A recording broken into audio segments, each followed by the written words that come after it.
Thank you, David. It's a pleasure to have you all here, and thank you so much for your interest in the report. It's been great to see so many familiar faces. So after David's entertaining speech, I'll have the more serious part of going through the actual findings of the research. So starting by introducing global public investors. Who are these global public investors that we're talking about? They're central banks, sovereign funds, public pension funds. They're spread all around the world. In 2016, our 2017 reports look at the assets over 2016. They're mostly pension funds, so out of 750 GPIs that we track, this is an increase from the 500 last year. We've expanded to mostly pension funds, so out of 750, 493 are pension funds, 165 central banks, and 92 sovereign funds. They're spread all around the world. In terms of the number of institutions, most of them are in Europe and in North America. But in terms of the assets, the biggest concentration is actually in Asia. So around 38% of assets under management of all GPIs that we track are concentrated in Asia. In North America, all types of institutions saw their assets increase over 2016. And in Africa was the only region that saw all of the institutions, all the types of institutions have their assets decrease over 2016. And I'll go on to say why that is, what the trends were, why the assets moved the way they did.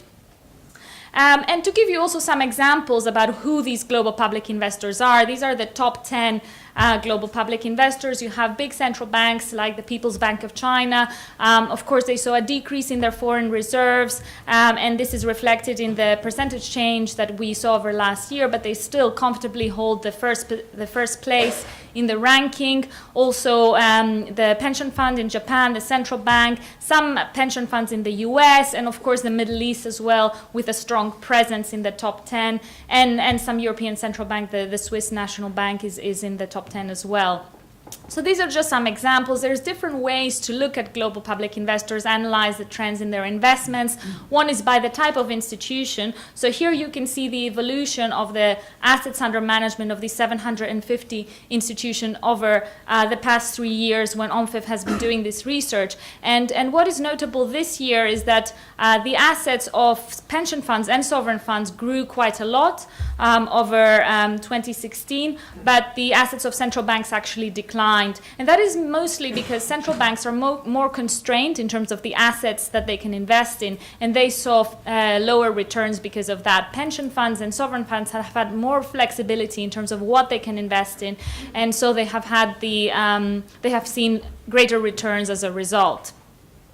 So pension funds have seen the biggest increase, and we think they're a really important part of the community of global public investors. So we will be expanding our research on pension funds. So watch out this space. In Q4 of 2017, we will be publishing a report on pension funds in particular, looking at the trends and rankings there. But this is the increase that they've seen this year. So out of the around 500 billion that global public investors as a whole have added between 2015 and 2016. And that, by the way, is a 1.4% increase in the assets. But if you think about the absolute terms, around 500 billion, that's almost equivalent to the size of the economy of Poland. So it's quite a big size of assets that they've added. And out of that, the lion's share has been pension funds. So 435 billion added between 2015 and 2016. Another way to look at global public investors is by region or by countries, and here you have the distribution of where they are located and where their assets are. So in terms of the absolute number of global public investors, most institutions are in the US or the UK, also in Japan and China. In terms of all the assets, most are in Asia, in Japan, in China, and also North America. Europe was the region that saw the greatest increase. Now, curiously, I know I said before that sovereign funds and pension funds were the ones that saw an increase and central banks saw a decline. In Europe, we saw the opposite trend, or rather central banks driving the increase in assets. That was particularly because of a few central banks that significantly increased their assets. So that was the Swiss National Bank, the Czech National Bank, and the National Bank of Poland. Some of these banks had pressure on their currency to appreciate, particularly due to troubles in the euro or the easing of monetary policy by the European Central Bank. And so they increased their reserves in a way to counter this pressure on their currencies to appreciate. This was particularly the case for the Swiss National Bank, which was the main driver of this increase in assets by European global public investors. So overall assets of all global GPIs rose by 1.4%. In Europe, that was 3.2% increase. And this is really a reversal of what we've seen in previous years. So last year's report that David showed you earlier showed that global public investors as a whole saw their assets decrease by quite a big amount, over 700 billion. And this year we saw an increase of around 500 billion in GPIs. So it's quite a big turnaround. It was because the global economy was improving and a lot of the assets in which these investors were invested saw greater returns. And I'll go into three particular trends that drove this. So one was a stronger dollar, which supported the dollar-denominated assets of a lot of these investors that are located outside the US. So dollar is really one of the preferred assets to hold in terms of foreign reserves or assets under management for sovereign funds. And this really helped these investors see an increase in their assets between last year and this year.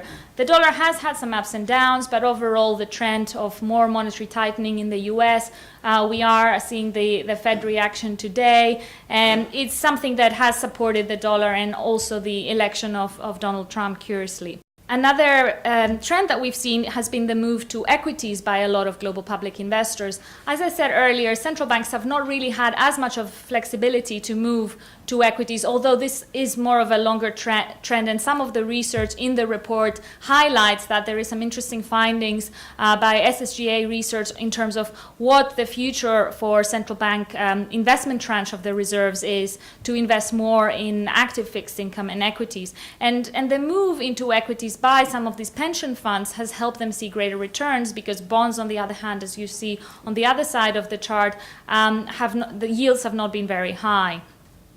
And some of the pension funds and sovereign funds are realizing this and want to invest more in that. So to give you one example, Japan's government pension investment fund, GPIF, has changed its regulations in April 2015, when it was not really allowed to invest as much in equities. It had requirements of investing more in Japanese government bonds. When this was removed, they shifted a lot of their investments in both Japanese and foreign equities. And this has helped this big increase that we saw earlier in moving it to second place out of all global public investors.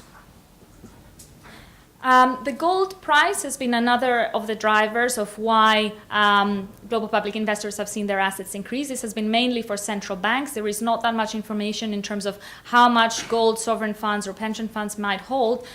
So this analysis is based on central banks. The gold price has increased by 9.4% over the year, and this helped those central banks that hold a lot of their reserves in gold see greater returns. And in a period of great uncertainty, we've had Brexit, we've had the election of Donald Trump, a lot of political uncertainty around the world. This has moved demand to gold as a safe haven asset, and also as a hedge against some currency fluctuations for central banks that might still have doubt about the future of the euro, to be holding gold, and that has helped increase its price and hence the value of the assets of central banks. So here you can see central bank gold holdings are at their highest level since 1999. So up until the financial crisis, central banks were reducing their exposure to gold. Then when things became more uncertain, they started increasing their reserves, and that's what we see here.